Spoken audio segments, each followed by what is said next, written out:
मेरे चैनल पर आने वाले सभी श्रोताओं को और दर्शकों को मेरा सादर सप्रेम नमस्कार। खुदीराम बोस 18 वर्षीय नौजवान, पहला ऐसा नौजवान जो भारत की स्वतंत्रता के लिए स्वतंत्रता संग्राम में फांसी के तख्ते पर जाने वाला 18 वर्षीय नौजवान खुदीराम बोस। मैंने एक एपिसोड आपका कुछ दिन पहले ही दिया था इनका। उसके बाद 2 एपिसोड के अंदर करतार सिंह सराभा 19 वर्षीय नौजवान, फांसी के तख्ते के ऊपर हमेशा की नींद सोने वाला।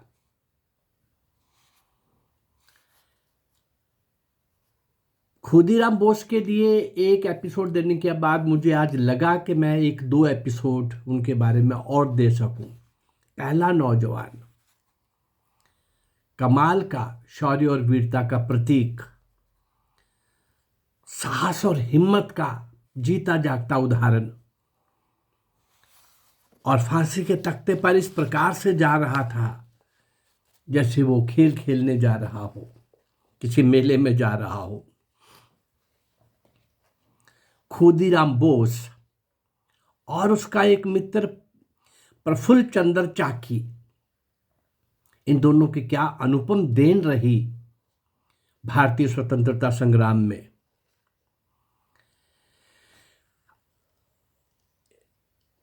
करतार सिंह सराभा के साथ और भी कई पात्र, कई हीरोज, कई नायक नायिकाएं थीं देश विदेश में।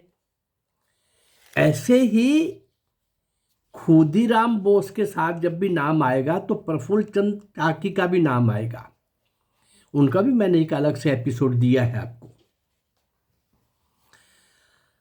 इसके लिए बन रहे सीरियल में चूंकि खुदीराम बोस पहला एक एपिसोड बनेगा,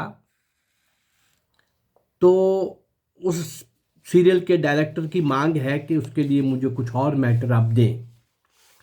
तो उस निमित्त मैं 2 एपिसोड के अंदर खुदीराम बोस को फिर से आपके सामने ला रहा हूं। 19वीं सदी समाप्त हो गई। अनेक स्वाधीनता संग्राम के सेनानी विदेश में भी रहा करते थे। देश विदेश में उनका आना जाना था। विदेशों में रह करके वहां के भारतीयों को शिक्षित करना, जागृत करना, भारतीय स्वतंत्रता संग्राम के लिए तैयार करना, ये सब उनका भी चला हुआ था। एक देश में नहीं, अनेक देशों में।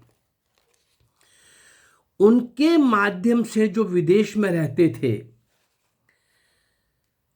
शस्त्र आदि भी भारत के सहयोगियों के पास छुपाकर उन तक भेजे जाते थे।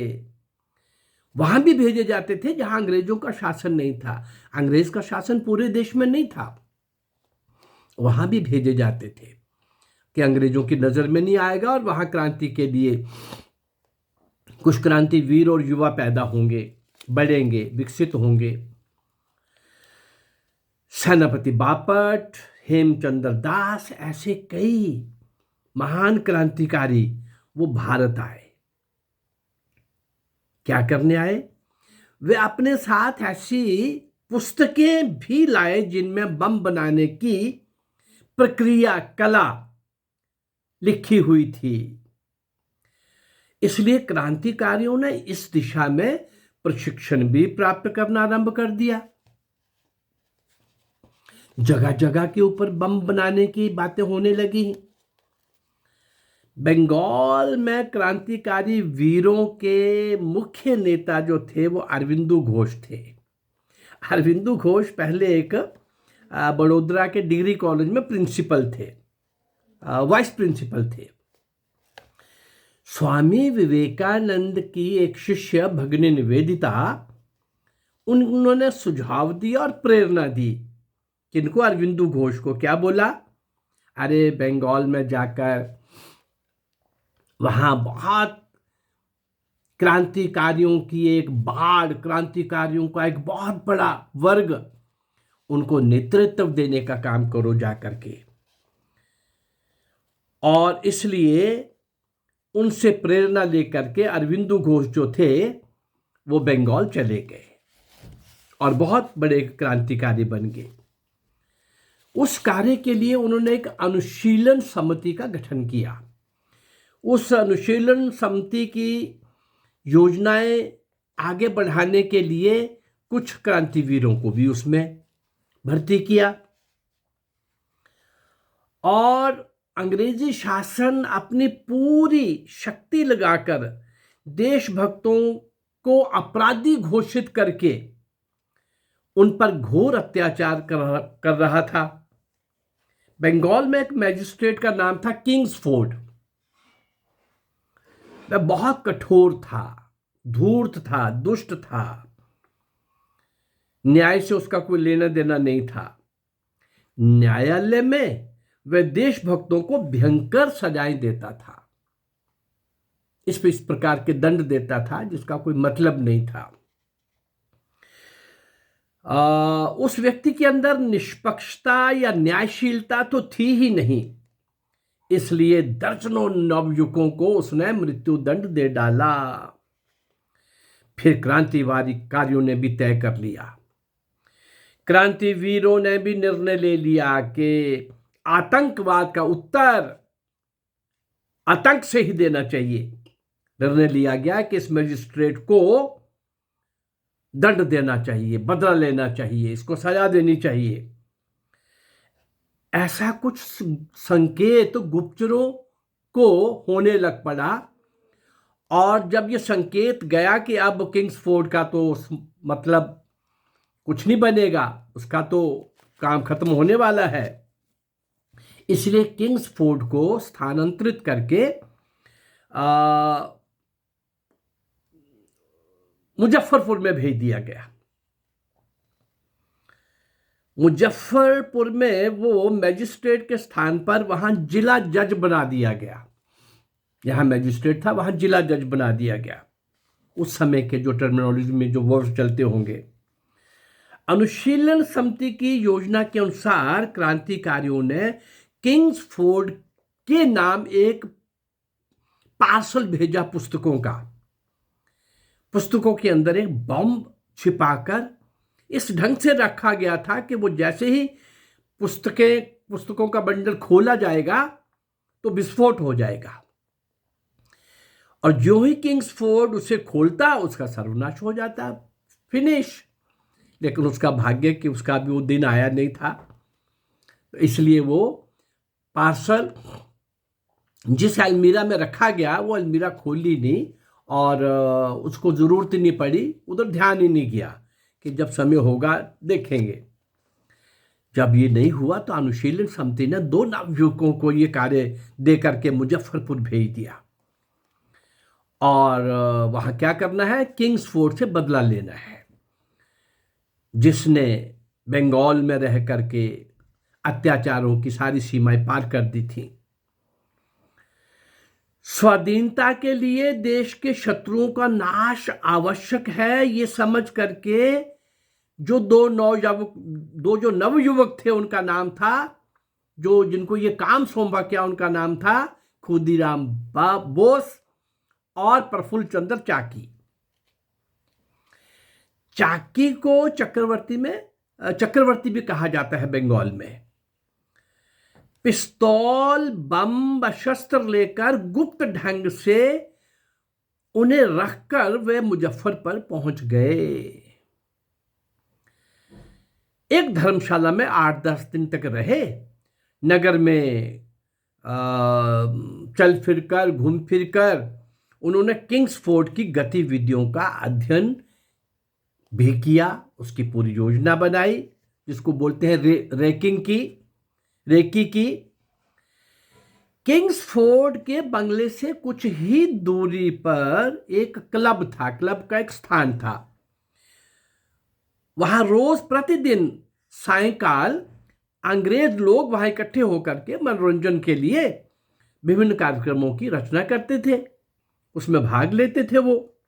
इन दोनों नवयुवकों ने पता कर लिया था, खुदीराम बोस और प्रफुल्ल चंद्र चाकी ने क्या पता कर लिया था कि किंग्सफोर्ड जिस बग्गी पर आते जाते हैं वे रंगीन थी। क्लब में विस्फोट के द्वारा उसको मारना तो कठिन था, इसलिए निर्णय लिया गया कि जैसे वो क्लब से बाहर निकलेंगे,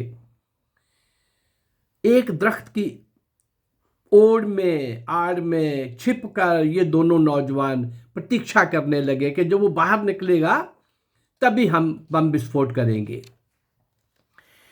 लेकिन एक बग्गी निकली, इन्होंने अपना काम किया, वहां से भाग गए। ये बग्गी क्या थी, कौन था, इस पे थोड़ा आगे जाके हम समझेंगे। मुजफ्फरपुर में एक अंग्रेज वकील था, उसका नाम था पी कैनेडी। उसकी बग्गी का भी वही रंग था। क्लब में बैठकर किंग्सफोर्ड उस वकील की पत्नी तथा उसकी कन्या के साथ ताश वगैरह खेल रहे थे। फिनिश हो गया, ये पहले निकल आए। किंग्सफोर्ड से पहले ये वकील अपनी पत्नी और अपनी बेटी के साथ बाहर निकले। रात्रि 8 बजे के लगभग समय था। ये बग्गी जैसे ही बाहर आई, दोनों की बग्गियां जो थी वो एक एक घोड़े से ही चलाया करते थे। क्लब के आगे कुछ स्थान पर अंधेरा था। पेड़ के पीछे दोनों नवयुवक छिपे बैठे थे। जैसे ही वे बग्गी जज साहब के घर के पास पहुंच रही थी, दोनों युवकों ने कूदकर सड़क पर पहुंचकर खुदीराम ने बग्गी पर बम का प्रहार कर दिया। भयंकर विस्फोट हुआ। बग्गी के टुकड़े टुकड़े हो गए। चारों ओर हड़कंप मच गया। गोली मार दी गई। वकील की कन्या तो तत्काल मर गई, कैनेडी की, और पत्नी इतनी घायल हो चुकी थी कि वो हॉस्पिटल में जाकर के वो भी दम तोड़ गई।